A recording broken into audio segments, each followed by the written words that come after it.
So to make today's May Day basket, you're going to need a piece of construction paper, some scissors, Scotch tape, a hole punch, and a piece of string or ribbon. So starting with your construction paper, if it's a regular 8.5 by 11, we kind of want to make it into a square. An 8 by 8 is really ideal. So you're welcome to get your ruler and measure off 8 inches by 8 inches to get a perfect square. I just eyeballed mine, but you are welcome to perfectly measure out a square for yours. Now, after we have a square, we're going to pick one end to be the bottom and one to be the top, and then we're going to just roll the construction paper in. You're going to roll it so that you have an opening at the top and how the bottom is as closed as possible. And if there's a little bit of an opening, that's just fine. So now that you've rolled it, we're going to take a piece of Scotch tape and we're just going to put the tape on the seam so that our May Day basket doesn't fall apart. So we want to make sure that it's strong enough to be able to hold flowers or candy or whatever you're going to put inside.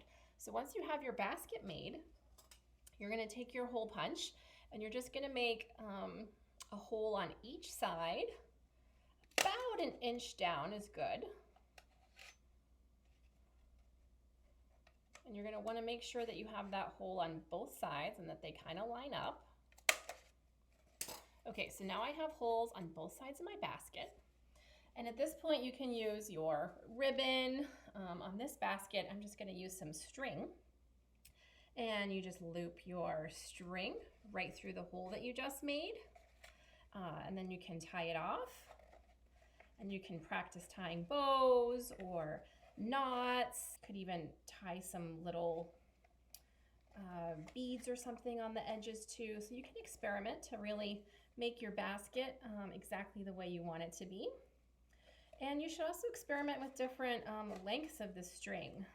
Are you going to put it on a doorknob? Are you going to hang it on a fence? So think about where you're going to put it. And so mine has a pretty long string, so I can hold it from a bigger French door. If you're using real flowers to put in your May Day bouquet, you're going to want to get some damp paper towels to wrap them around the bottom of the flowers to keep them nice and moist. And then you're going to get a plastic bag to put the flowers with the damp paper towel wrapped around them into the plastic bag, and then tie that shut with a rubber band so that you can keep those flowers nice and moist. And it doesn't break through the bottom of your May Day basket.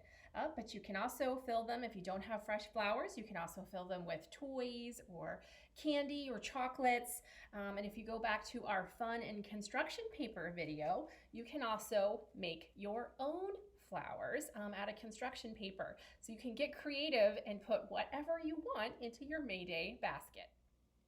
And you can make a little May Day tag. And now you can hang that May Day basket and bring a little bit of cheer and joy into someone's life on May 1st. So enjoy those May Day baskets, and we'll see you on Science Friday.